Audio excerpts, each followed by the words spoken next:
have to think like what are the issues that GTM and RevOps analytics are experiencing, and where do they actually fit in the data flow process? Because by definition of analytics, they're dealing with data. Just how are they dealing with data, and what are the current problems that exist on their teams? So I've outlined five different problems. I'm sure there's a lot more, but these are the top five in my head and from my experience. One is you're dealing with tons of systems. You have to do this kind of juggle balance thing between CRM systems, marketing systems, CSM systems, finance systems. Sometimes you work in event tracking systems like Amplitude or other business intelligence event tracking. And then finally, you deal with like normally a global business intelligence tool where everybody goes for their global answers for self-serve data.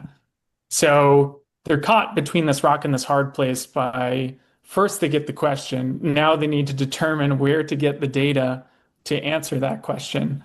And our first instinct as workers within an organization is we do what's in our control. So we find things that are in our control first.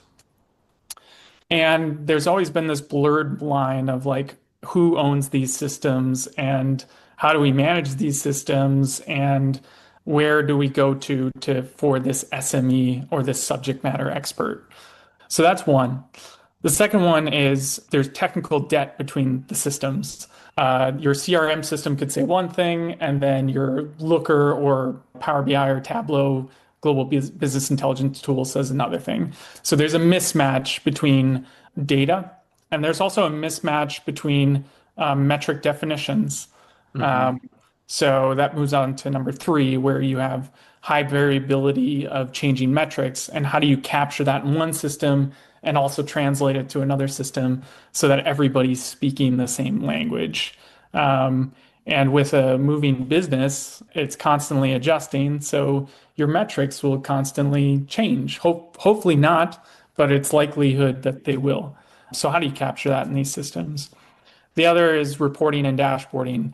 Everybody looks to the centralized data team as kind of like the ones that pull these reports. But at the end of the day, that's not shouldn't be their centralized job. And GTM analytics and RevOp analytics, they focus on how do we deliver these reports as fast as possible.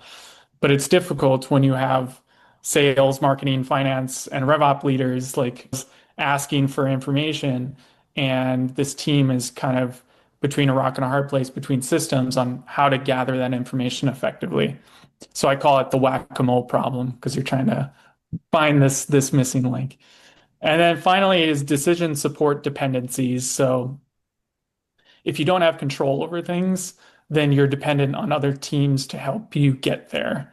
A lot of the times I see with GTM RevOp Analytics that they are dependent on centralized data teams, which causes a bit of missed SLAs and then also miscommunication, where they play in the game of telephone, where they know what they need from a business context perspective, but they have to translate that to other teams to get that information available to them.